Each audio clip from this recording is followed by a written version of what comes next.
नमस्कार दोस्तों, OCN network में आपका स्वागत है। मैं हूं ओमकार चौधरी।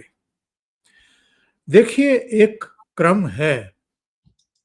म्यांमार में तख्तापलट, आंग सान सुकी को जेल। आप अगर देखें तो अफगानिस्तान में तालिबान का राज, वहां पर जैसी भी थी चुनी हुई सरकार या जो भी थी, लेकिन कम से कम तालिबान तो नहीं थे। उनको वहां से दफा किया गया, तालिबान की सरकार वहां बैठा दी गई या बैठ गई। अमेरिका जिस तरीके से जल्दबाजी में वहां से निकला था और हथियार भी छोड़ दिए थे, बहुत घातक हथियार छोड़ दिए थे, वो सब एक कहानी। उसके बाद पाकिस्तान में आप देखें तो इमरान खान जो अमेरिका के खिलाफ तन करके खड़ा हुआ था और जो सबसे लोकप्रिय नेता पाकिस्तान का, उसकी पार्टी को सिंबल पर चुनाव नहीं लड़ने दिया गया और अल्टीमेटली कठपुतली सरकार वहां पर बैठाई गई। और एक ऐसा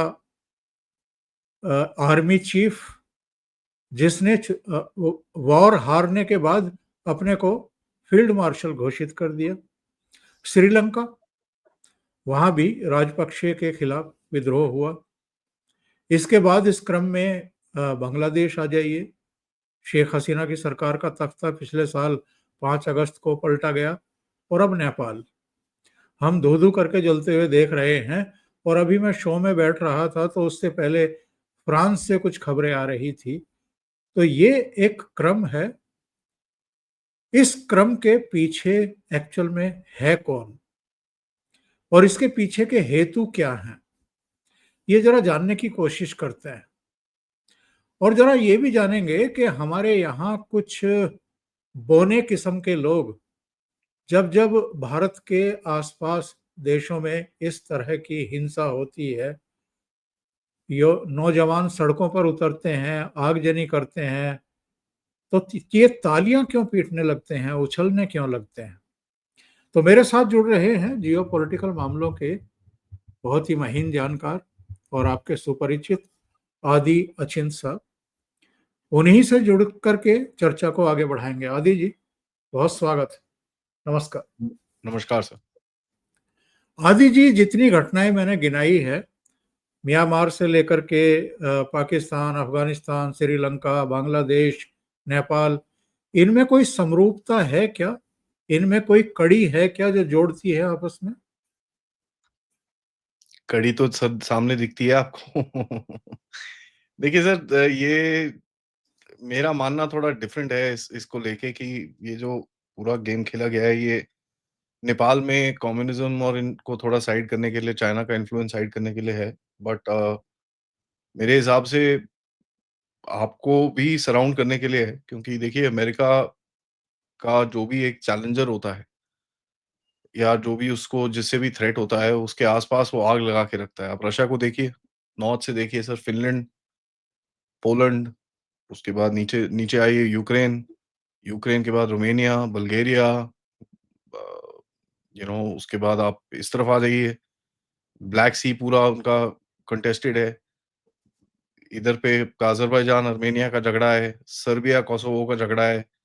तो ये झगड़े इन लोगों ने बना के रखे हुए हैं। अब चाइना की तरफ देखिए, चारों तरफ चाइना के झगड़े हैं। भारत के आस-पास अभी चारों तरफ आ आ आ चुका है ये। ये कंटेनमेंट पॉलिसी होती है सर।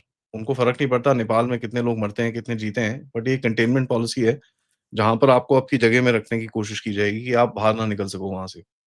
पहली चीज़ ये है। दूसरा सर देखिए, नेपाल काफ़ी क्लोज़ हो चुका था अ, अम, अ, इसके चाइना के, एंड चाइना ने जो अभी रिसेंटली ये जो मीटिंग हुई है, मीटिंग क्या हुई है, ये जो जो भी चीज़ हुई है वो क्या इधर पे चाइना के अंदर ये जो बुला के इनको सबको वहाँ पर वो बुलाया था। देखिए सर, उसमें हुआ क्या कि एक मैसेज गया है अमेरिका को कि साहब उसके हाथ से चीज़ें निकल जाएँगी ऐसे। एंड बांग्लादेश में भी देखिए सर, आपको वही दिखेगा, चाइना के क्लोज़ था, उड़ा दिया। ये चाइना के क्लोज़ था, उड़ा दिया। चाइना भारत के क्लोज़ था, उड़ा दिया। श्रीलंका में वही उड़ा दिया। तो वो एक वो एक गेम है सर, ये लोग जो खेल रहे हैं। दूसरा सर देखिए नेपाल की पोज़ीशन बड़ी इंटरेस्टिंग है, तिब्बत में घुसना है अगर आपको कुछ करना है तो नेपाल आपके लिए बड़ा इम्पोर्टेंट है और भारत आपके लिए वो काम करता नहीं है सर, है कि नहीं? अगर भारत आपके लिए ये सब करता होता तो फिर आपको ये सब करने की ज़रूरत नहीं होती। आप वो पेपर पे साइन ही नहीं करते। आपको तो पेपर दे के थक गए हैं कि भैया आप पार्टनर बन जाओ, एलाइ बन जाओ, बट हम करते नहीं। हम नहीं करते तो फिर यही होता है सर। देखिए पंगा बड़ा सिंपल है सर। इनको चाहिए कि भारत आपके सामने झुक जाए, ठीक है? कि आप झुक जाओ और आप बोलो कि साहब जो आप बोलोगे उसके बाद मैं करने को तैयार हूँ। मैं बिल्कुल भी कुछ अपने आप नहीं करूँगा। आप जो भी जैसा बोलोगे करूँगा। चाइना से लड़ना है? जी साहब, मैं लड़ने को तैयार हूँ। हथियार दे दो मैं लड़ूँगा। हम वो करने को राज़ी नहीं हैं और जब हम करने को राज़ी नहीं हैं तो फिर वो पंगे पड़ते हैं उनको। और ये चीज़ आपने देखी है किस तरह से किस तरह से ये बिल्ड हुआ है। टैरिफ आए हैं, आपका सैंक्शन आए, ये आया, वो आया, काफ़ी कुछ आया एकदम से ही। एंड आज अभी तो ख़ैर उन्होंने यू टर्न काट ही लिया है, बट आप ये देखिए यू टर्न भी किस दिन पे काटा है सर? यू टर्न भी ऐसे दिन काटा है जहाँ घंटों पहले नेपाल की सरकार गिरी है। तो क्या मैसेज दे रहे हैं आपको ये? बिल्कुल। क्या कनेक्टेड है कि नहीं है?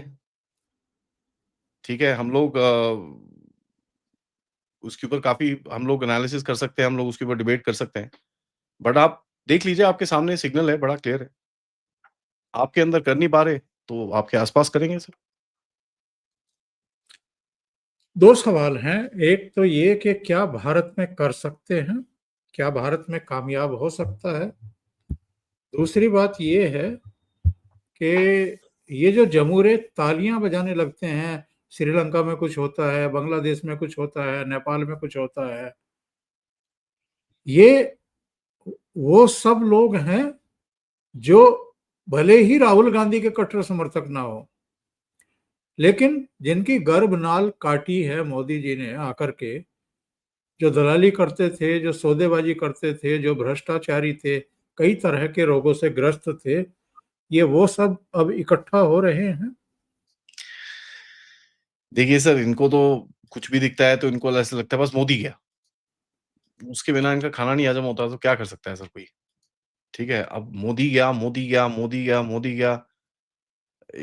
ये तो देखिए सर ऐसा है, ये तो आप अच्छा चलिए दूसरी तरफ से देखते हैं सर, क्या इन्होंने कोशिश नहीं करी? राइट? अगर आप देखिए वहाँ से क्या नाम है शुरू करिए कहाँ से सर? 2000 चलते हैं 2014 पे ही। 2014 के आने के बाद क्या आया सर? आपके पास रोहित वेमुला आया, उसपे इतना हंगामा हुआ, अवार्ड वापसी आया, उसके बाद आया आपके पास क्या नाम है आपका लैंड एक्विजिशन आया, ठीक है? उसके बाद भी एक आधा कोई छोटा-मोटा हुआ, उसके बाद आपका बड़ा क्या आया सर? सीएए आया, फिर फार्मर्स प्रोटेस्ट आया, बीच में कोविड आया, कोविड के बीच में इतनी खालिस्तानियाँ करी इन लोगों ने, एक वैक्सीन असहिष्णुता एक असहिष्णुता हाँ, और एक वो इंटॉलरेंस अवार्ड वापसी गैंग सक्रिय हाँ, हुआ था। वो बोला मैंने स असहनशीलता तो ये था। उसके हुँ, बाद देखिए 2019 में आपके पास सीएए आया, सीएए में राइटिंग हुई, राइटिंग के बाद आपका कोविड आया, कोविड में तो भैया ऑक्सीजन सिलेंडर के ऊपर झोल से लेकर माइग्रेंट्स याद है माइग्रेंट्स? माइग्रेंट्स माइग्रेंट्स माइग्रेंट्स उससे लेकर वैक्सीन फाइज़र का ले लो, उससे ऑक्सीजन ये पीपी पता नहीं हर चीज़ के ऊपर झगड़ा हुआ। उसके बाद आप देखिए सर वो जैसे ही खत्म हुआ फार्मर शुरू हो गया। फार्मर खत्म हुआ तो फिर फार्मर 2 बारी और कोशिश करी इन लोगों ने। पहली बार सीएए के खिलाफ हुआ, वक्फ जी, बोर्ड के खिलाफ हुआ। जी, जी, जी। वक़्त पे करने की कोशिश करी। अब क्या है ना सर वो फार्मर के बाद ना एक चीज़ पता चल गई है कि ये किस तरह करते हैं और बीच में आप देखिए हिंडनबर्ग हुआ 2-3 बारी, ठीक है?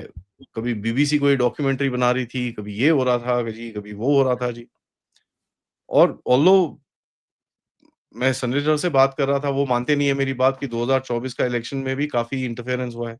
वो बोलते हैं कि भाई बीजेपी की गलती है। मेरा बोलना ये है कि बीजेपी की गलती है, बट उस गलती को उठा के, कुरेद के, बड़ा करके उसका एक्सप्लॉइटेशन करी गई।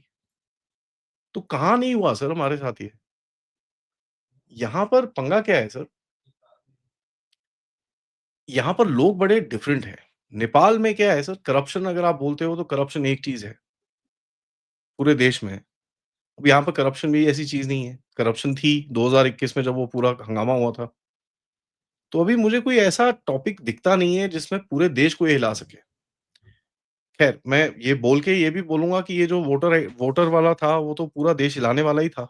उनकी कोशिश तो वही थी कि देश में हंगामा हो इसके ऊपर। देश तो छोड़ो सर, बिहार में हंगामा नहीं हुआ। तो बिल्कुल। क्या हो रहा है ना सर, लोग ये पूछते हैं कि मोदी जी ने ये इनको बाहर क्यों छोड़ा हुआ है? क्योंकि सर बाहर इसलिए छोड़ा हुआ है क्योंकि ये इतने प्रिडिक्टेबल हो गए हैं कि ये बड़े से बड़े चीज़ को भी उड़ा के कचरे में फेंक देते हैं।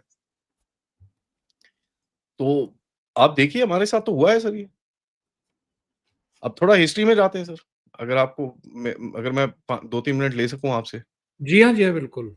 आप हिस्ट्री में जाइए सर, आपकी रेज़ीम चेंज नहीं हुई क्या हिस्ट्री में? जवाहरलाल नेहरू ने आपके साथ क्या करा? ठीक है जी। उसके बाद सर आपका शास्त्री जी के साथ क्या हुआ सर? ठीक है, उससे पहले सरदार बोस के साथ क्या हुआ? शास्त्री जी के साथ क्या हुआ?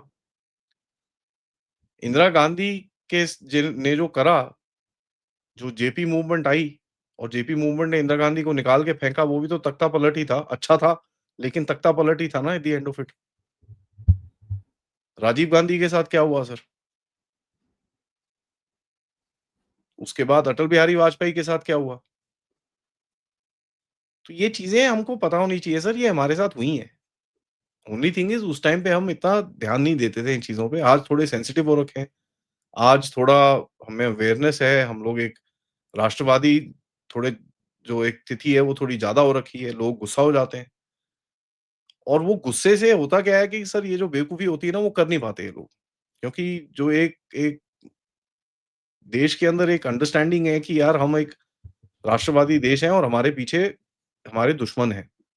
सर 2019 तक तो हमको पता ही नहीं था डीप स्टेट क्या होता है। मतलब हमको पता था बट इतना जिस तरह से हमको आज पता है वो चीज़ों पब्लिक में नहीं थी। आज तो टीवी चैनल पे लोग डीप स्टेट करते हैं। मैं बता रहा हूँ सर, मैंने डीप स्टेट की बात शुरू करनी शुरू करी थी, लोग मुझे पागल बावला बोलते थे। पता नहीं क्या गांजा फूँक के बैठता है, पता नहीं क्या-क्या कमेंट्स आते थे मेरे को सर। ऐसा कुछ नहीं होता, ये बकवास है, ये है। उसके बाद जब चीज़ें दिखनी शुरू हुई, लोगों ने बोला हाँ यार, ये साला ये तो सेंस बनता है, डीप स्टेट तो है कुछ। तो ऐसे ही होता है सर, हमारे साथ बहुत सारी चीज़ें हुई हैं, जहाँ पर हमारी लीडरशिप स्ट्रॉन्ग रही है, मोदी जी खड़े रहे हैं और चलता रहा है सर। ये जो मणिपुर में हुआ वो भी तो वही है सर। आपका देश बिल्कुल। का एक टुकड़ा तोड़ने की कोशिश करी ना इन लोगों ने एंड वो भी वही है सर। बांग्लादेश में करा, बांग्लादेश से इम्पैक्ट कहाँ आएगा? आपको ही आएगा। नेपाल ख़ैर नेपाल में इम्पैक्ट नेपाली लोगों से हमारे को कोई थ्रेट नहीं है। बट हमारे को थ्रेट क्या है सर पाकिस्तान के थ्रू जो इस तरफ आएगा। तो आपके साथ तो हो रहा है सर, उसमें कोई डाउट ही नहीं है।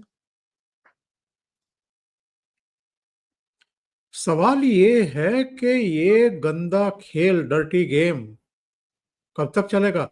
कभी खत्म होगा कि नहीं होगा? सर देखिए, इस दुनिया में 3-4 सॉवरेन कंट्री हैं,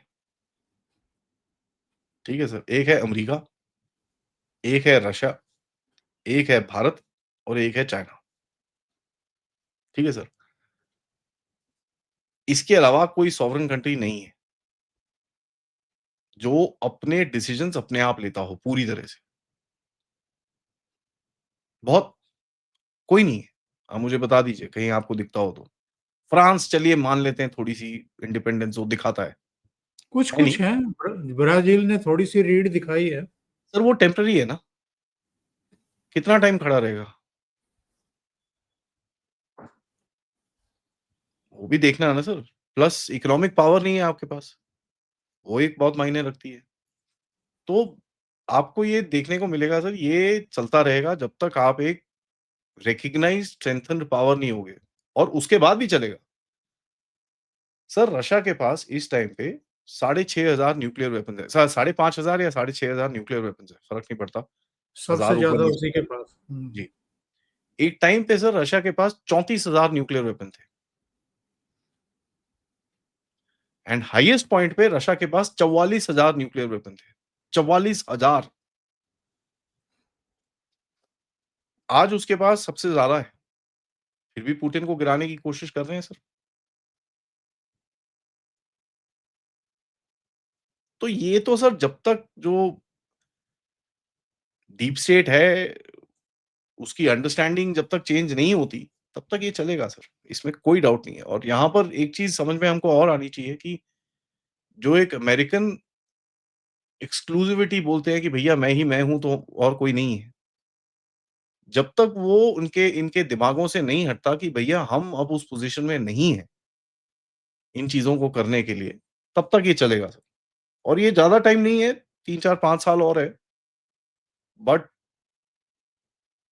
ये है सर, ये एक आपको हमेशा थ्रेट रहेगा और इसमें कोई डाउट नहीं है। मैं आपको इस टाइम पे भी बता रहा हूँ, आप देखिए आप आपके देश के अंदर कभी लैंग्वेज में खड़े हो जाते हैं, कभी पता नहीं किसी-किसी की कोई भी चीज़ पे खड़े हो जाते हैं यहाँ पर तो लोग, कुछ भी मिलता है शुरू हो जाते हैं। बट इश्यू वही है ना सर, अब आपको जो पसंद आता है वो मुझे ना आए, मुझे जो पसंद आता है वो आपका ना आए। हमारी प्रेफ़रेंसेस इतनी डिफरेंस है, इतना बड़ा देश है, तो एक साथ करना बड़ा मुश्किल है। और गवर्नमेंट भी सीख गई है सर हमारी गवर्नमेंट भी सीख गई है कि किस तरह से इनको अभी झेलना है। वापस अपने पड़ोस पर लौटे हैं, तो मालदीव ने बीजिंग की गोद में जाकर के बैठने की कोशिश की थी, झक मार करके, हार करके। अभी हमने देखा था जो डिफेंस मिनिस्ट्री पर कितना बड़ा मोदी जी का फ़ोटो लगा हुआ था जब उनको गार्ड ऑफ ऑनर दिया जा रहा था। उसके बाद वो उससे उसके बाद या उसके पहले दिल्ली भी आए थे। तो मालदीव जो है वो उसकी समझ में कुछ-कुछ चीज़ें आ गई। श्रीलंका में कभी भारत विरोधी ताकतें जो हैं वो सिर उठाती हुई दिखाई देती हैं, कभी रिजिम चेंज होते ही चीज़ें नई दिल्ली के साथ मामूल करने की कोशिश होती है। अगेन बांग्लादेश, बांग्लादेश में अब ये यूनुस कब विदा होगा, वहाँ पर नॉर्मलसी लौटेगी, नहीं लौटेगी, अपने आप में एक यक्ष प्रश्न है। और अब नेपाल, ये सब जो सराउंडिंग एरिया में हमारे आस-पास घटनाएँ घट रही हैं, अच्छे तरीके से भारत को भी पता है कि एक्चुअल में हो क्या रहा है। इसलिए भारत ने जो बांग्लादेश में एक एक्शन ड्यू था या प्रोसेस किया जा रहा था, उसको भी अभी थोड़ा-सा ठंडे बस्ते में डाला है। सर देखिए बांग्लादेश में मैं बड़ा क्लियरली बताऊँ जो एक एंटिटी है जो आपके पास है वो है बांग्लादेशी आर्मी, ठीक है? जिसको आपके पास आपका इन्फ्लुएंस है। अब उसी को जाके आप लड़ोगे तो फिर सेंस बैठता नहीं है वो। और आपने देखा जैसे बांग्लादेशी आर्मी चीफ के अगेंस्ट में आर्मी वाले भी उनके जो 1-2 जनरल है वो कुछ करने वाले थे। आपने जाके बचाया उनको। तो अभी वो सेंस बनता नहीं है कि आप जाके उसी आर्मी के साथ लड़ना शुरू हो जाओ, वो बिल्कुल भी सेंस नहीं बनेगा। बट देखिए सर क्या है हमारे अंदर एक हमारे आस-पास एक प्रॉब्लम है। हमारे आस-पास एक जो सबसे बड़ी प्रॉब्लम है कि हमारे जो 2 नेबर्स हैं स्पेशली वो एकदम हार्डकोर रेडिकल इस्लाम में है। अब कल को आपका नेबर लेट अस से दुबई जैसा कोई देश होता, ठीक है? इस्लामिक कंट्री है बट आपको कोई प्रॉब्लम नहीं होती वहाँ पर, राइट? बिकॉज़ ये कोई इन्फिल्ट्रेशन नहीं हो रहा होता, ये बेवकूफ़ी नहीं हो रही होती। ओमान जैसा देश है, कुवैत जैसा देश है, वो भी इस्लामिक कंट्री है, बट यहाँ पर ऐसे उल्टे काम नहीं होंगे वहाँ पर। यहाँ पर होते हैं सर। ये एक हमारी अब आप हिस्ट्री कह लीजिए, हमारी हिस्ट्री का कमाल है। जो हमारी हिस्ट्री में कुछ गलतियाँ हुई हमसे, हम लड़े नहीं, हमने इनको भगाया नहीं, जो भी हुआ सर, लड़े तो बहुत एक्चुअली बट हम जीत नहीं पाए, ठीक है? लड़े तो बहुत, बहुत लोगों ने अपनी जानें दी हैं, हम जीत नहीं पाए। और उसके बाद जब हमारा देश फाइनली मॉडर्न एज में बना, हमारे पास ऐसे घोंचू लोग थे, जिनको जियोपॉलिटिक्स क्या, जिनको पॉलिटिक्स का ही नहीं पता था। अपनी चमका रहे थे, किसी को कोई आइडिया नहीं था क्या हो रहा है आस-पास। सब वो जी नॉन अलाइनमेंट करके बैठे हैं जी, हमको कोई फ़र्क नहीं पड़ता। अरे कैसे नहीं पड़ता? और सफ़ेद आज एक कबूतर उड़ा रहे थे। हाँ, आज ज़माना ये आ गया है सर कि आप एक ऐसी पोज़ीशन में हो जहाँ पर आपको इन जगहों के अंदर कुछ ना कुछ करना है। लेकिन आपने जो अभी तक बिल्ड अप किया है वो पिछले 5-6 साल से बिल्ड अप किया है। पहले 4 साल तो सर हम भी भिखमंगे थे, 2014 के बाद, ठीक है? Let's understand that very clearly हमारी इकोनॉमी में कोई दम-दुम नहीं था। ये तो थोड़ा दम बनना शुरू करा तो आपने फिर उसके अंदर लेवरेज डालनी शुरू करी और देखिए सर ये जो कोवर्ट ऑपरेशंस होते हैं, इन्फ्लुएंस ऑपरेशंस होते हैं, ये इनको डेकेड्स लगते हैं सर, ये 2-5 साल में नहीं बनते। 2-5 साल में आपको एक आधा सोर्स वोर्स कोई मिल जाएगा, जैसे हमारी आर्मी को मिलता है ठोकने-ठाकने के लिए वो काम काफ़ी है। बट जब बड़े सोर्सेज़ बनाने हैं आपको, आपको अंदर अपने इन्फ्लुएंस बनाना है, आपको ये सब करना है, उसके लिए सालों साल लग जाते हैं। और अभी तो हम शुरू हुए हैं सर, तो थोड़ा हमने जो प्रीवियस गलतियाँ करी हैं, उसका देखिए कर्मा तो है ही ना सर। हम सनातन में बोलते हैं ना कर्मा, तो कर्मा हमको आके काट रहा है अब उसका कुछ नहीं कर सकते हमको we have to face this. तभी हम जैसे लोग, आप जैसे लोग इतना बोलते हैं कि आज कोई गलती ना करो ताकि अगली वाली जो जनरेशन है एटलीस्ट हमको ना कोसे आके, कि यार क्या देखे गए हो आप, राइट? तो वो एक चक्कर है सर हमारे देश के अंदर एक वो प्रॉब्लम है एंड ये एक यूनिक प्रॉब्लम है सर और कोई देश नहीं है। अब आप देख लीजिए हमारा एक ही देश है जिसके जिसके आस-पास 2 न्यूक्लियर पावर हैं। आई मीन सीरियसली 2 वो भी पागल वाली nuclear powers I mean seriously कोई और नहीं मिला आपको? कहीं और नहीं बिठा सकते थे इनको? बट हमारे आस-पास है सर वो। अब क्या करोगे इनका? अमेरिका के आस-पास अगर न्यूक्लियर पावर ऐसी होती तो अभी तक तो फोड़ चुका होता सर दोनों को। इन द सेंस या खुद भी खत्म हो गया होता, ये भी खत्म हो गए होते। हम लोग बैठे हैं सर और उसमें से एक टेररिज्म करता है, ये सब बड़ा सब कुछ करता है वो। तो हमारा बड़ा यूनिक सिचुएशन है सर, ऐसा देश कहीं नहीं है और और मेरे को लगता नहीं है ऐसा देश कहीं मिलेगा और। अगर नेपाल की बात करें, वापस लौटे हैं, तो यहाँ कुछ स्ट्रॉन्ग रीजन थे जो कुछ हम देख रहे हैं इसके। सर वहाँ पर 17 साल में कई 14 साल में 17 सरकारें आ चुकी हैं। मतलब वहाँ पर तो सर ऐसा है, मैं कई बारी ना जब एनालिसिस करता था, मैं कभी बोलना होता ना कि भई ये प्रचंड प्राइम मिनिस्टर है कि ये मैं एक्चुअली गूगल करके देखा अभी भी है ना वो ये कि कोई साला फिर से बदल गया कोई, पता ही नहीं चलता था इनका।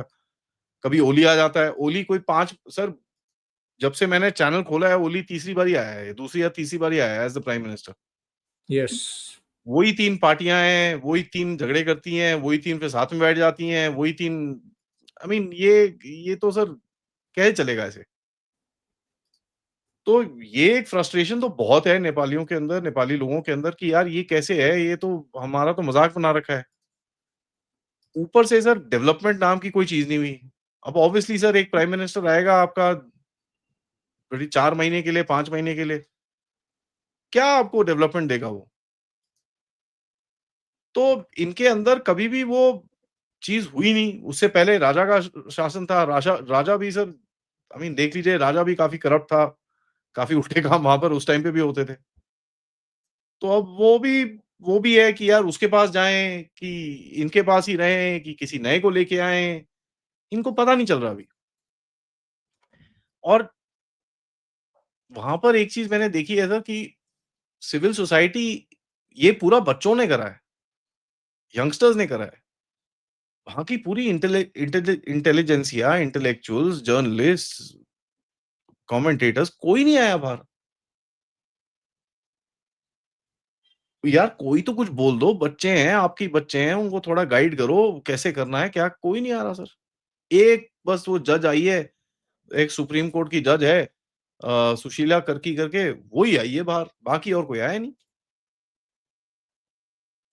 तो और दूसरा क्या है सर, ये एक ऐसा देश है, यहाँ पर अभी जैसे ये 3 को हटा दिया इन लोगों ने। यहाँ पर बेस लेवल लीडरशिप है ही नहीं कोई कोई भी, कुछ नहीं है।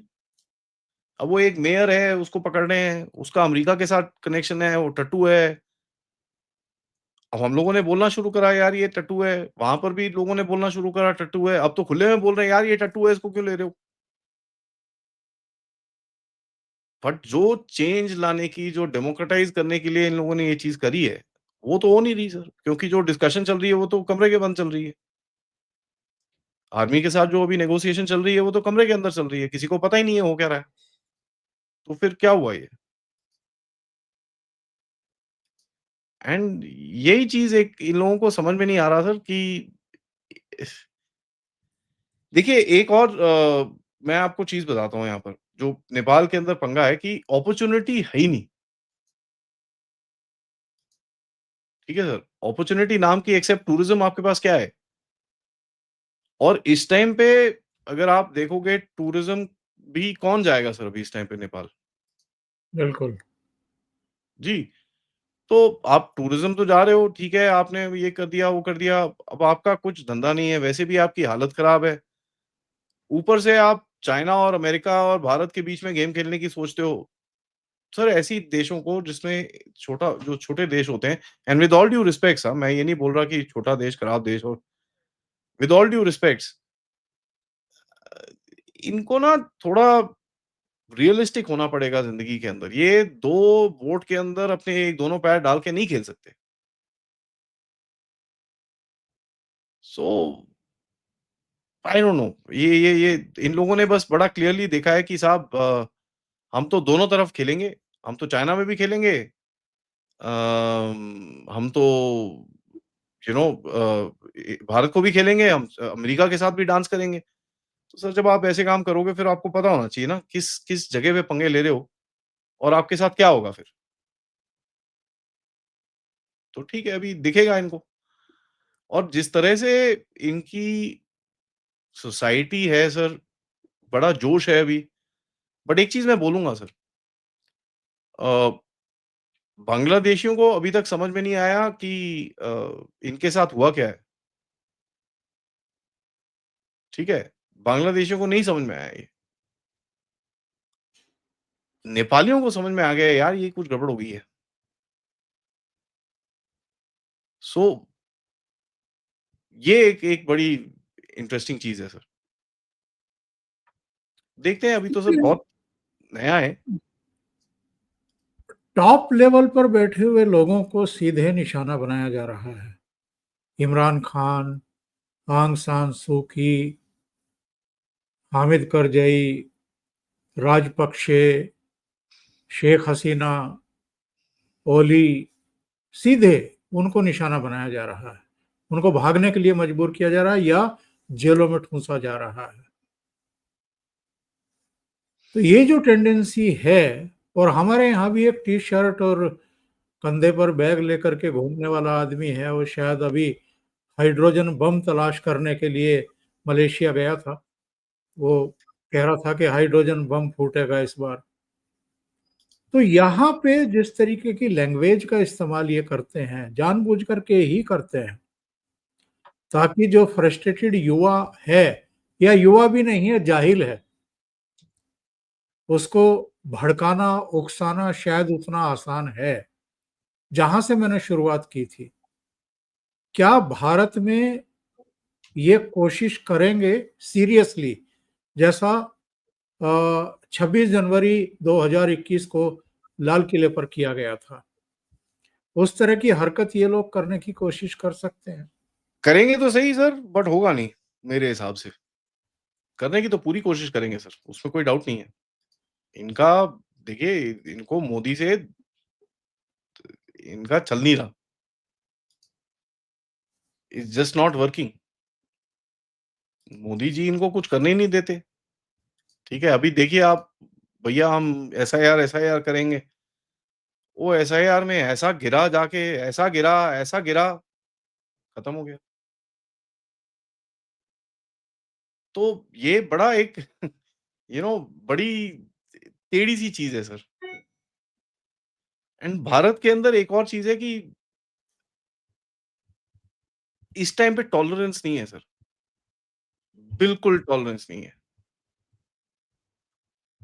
तो ये अ, अभी कोई गलत पंगे लेगा तो फिर आपको भी पता है सर, किस तरह फिर रिएक्शन आता है कि आप भारत के अगेंस्ट जा रहे हो और उसके बाद एंटी नेशनल का टैग इतनी जल्दी चिपकता है किसी के पिछवाड़े में, फिर उसको निकालना बड़ा मुश्किल हो जाता है। तो ये चीज़ हमने देखी है मूवीज़ में, ये चीज़ हमने देखी है सिविल सोसाइटी में, ये चीज़ हमने देखी है बॉयकॉट्स के अंदर, अच्छे-अच्छे लोगों को मज़ा चखा दिया है हमने। तो ये एक एक जो सिविल सोसाइटी का रिएक्शन है, ये आपको बचा के रखता है और तभी मैं इसको एनकरेज करता हूँ कि यार बोलो, कोई बात नहीं, बोलो। बी रिस्पेक्टफुल, बी नाइस, गाली-वाली मत दो किसी को, बट बोलो। तो भारत में करेंगे ज़रूर सर, मैं आपको बता रहा हूँ अगले 1 डेढ़ महीने में फिर से कुछ और एक टूल किट आएगी। अभी तो साहब आए हैं बाहर से, तो कुछ तो होगा। कुछ ना कुछ हाँ, तो नहीं होगा। देखना पड़ेगा। जो कंधे पर बैग लटकाया हुआ था उसमें क्या लेकर के आए हैं, हाँ, थोड़ा तो ये कुछ भी तो लेके देखना पड़ेगा। और ये चीज़ें भी डराती हैं क्या इन लोगों को, ये जो विजय माल्या, नीरव मोदी, तैमूर राणा, ऐसो-ऐसो को खींच-खींच करके कॉलर पकड़ करके वापस ला करके बंद किया जा रहा है कि अभी तो बेटा अगर जल्दी है। खुराफात करके अगर तुम कहीं भागोगे भी, तो छोड़ेंगे नहीं। सर तभी तो जल्दी है ना सर, कि जल्दी करो यार। ये लोग वापस आ गए, किसी ने कुछ बोल दिया, तो देयर यू गो। इनको बड़ा चक्कर है सर इनको पता है ये एसआईआर हो गया। एसआईआर हो गया, आपको भी पता है सर आप पॉलिटिक्स देखते हो, एसआईआर में अगर ये पूरा बैठ गया, तो गए ये लोग तो, पूरी तरह से गए। आपको भी पता है, तो इनको पता है इनकी रोड एंड पे आ रही है, ज़्यादा टाइम बचा नहीं है इनके पास कि भई जाके कुछ कर सकें। तो अभी डेस्परेशन देखें हर किसी चीज़ को उठा लेते हैं। ओ मोदी जी टेढ़ा बैठे हैं, ओ मोदी टेढ़ा बैठा है। जिस तरह की आजकल फीडबैक आती है वो पहले नहीं आती थी। मोदी जी खड़े क्यों हुए हैं? उनकी जैकेट काली क्यों है? फ़ोन क्यों नहीं उठा रहे? ये क्यों नहीं कर रहे? हर चीज़ पे एक इश्यू बनाने की कोशिश करते हैं ये। कहीं चिपकता नहीं है वो अलग चीज़ है सर। वही और है। जेल जाने की भी तो नौबत आ रही है। कोर्ट में सुनवाई शुरू हो चुकी है, ट्रायल शुरू हो चुका है, चार्जशीट पेश कर दी गई है। तो परेशानियाँ तो चारों तरफ से पैदा हो रही हैं इनके लिए। वो तो है सर, उसमें कोई डाउट नहीं है। तो ये तो सर मामला अभी और गर्म होगा क्योंकि अगले अगले साल में तो 4-5 इलेक्शन है, पता नहीं कितने 4 है 5 है? 5 है। तो अगले 26 साल में में बंगाल का भी है, केरल भी है, शायद असम भी है तमिलनाडु भी है। और हाँ, तो तमिलनाडु भी 4-5 है, इलेक्शन पुडुचेरी है, कई हैं। तो इसके अंदर तो और भी गर्म होगा सर। असम को लेकर के ज़्यादा चिंतित हैं ये राहुल खत्म गांधी। होगा सर, उसके बाद आपका असम में तो बड़ा ज़बरदस्त होगा, फिर बंगाल की तैयारी शुरू हो जाएगी, फिर हाँ, यूपी की बंगाल में तैयारी तो शुरू हो खैर इन्हें जाएगी। बंगाल में तो इनको पता है कि इनका कुछ है नहीं। हाँ, तो फिर जैसे यूपी बिहार की में कुछ नहीं है, वैसे ही बंगाल में कुछ नहीं है। फिर यू नो अ अ, 27 में तो फिर 7 चुनाव आ जाते हैं। 5 चुनाव उत्तर प्रदेश, उत्तराखंड, पंजाब, मणिपुर, गोवा और फिर गुजरात और आपके हिमाचल आ जाता है दिसंबर तक आते-आते। हाँ, तो ये तो सर भाई पॉलिटिकल सीज़न रहेगा और आपको दिखेगा ये हीट होता हुआ। अभी तो शुरुआत है सर, अगला 1 डेढ़ साल बड़ा मज़ेदार होने वाला है। आदि जी बहुत-बहुत धन्यवाद जुड़ने के लिए, इतना समय निकालने के लिए और महत्वपूर्ण जानकारी देने के लिए। Thank you so much. नमस्कार। नमस्कार।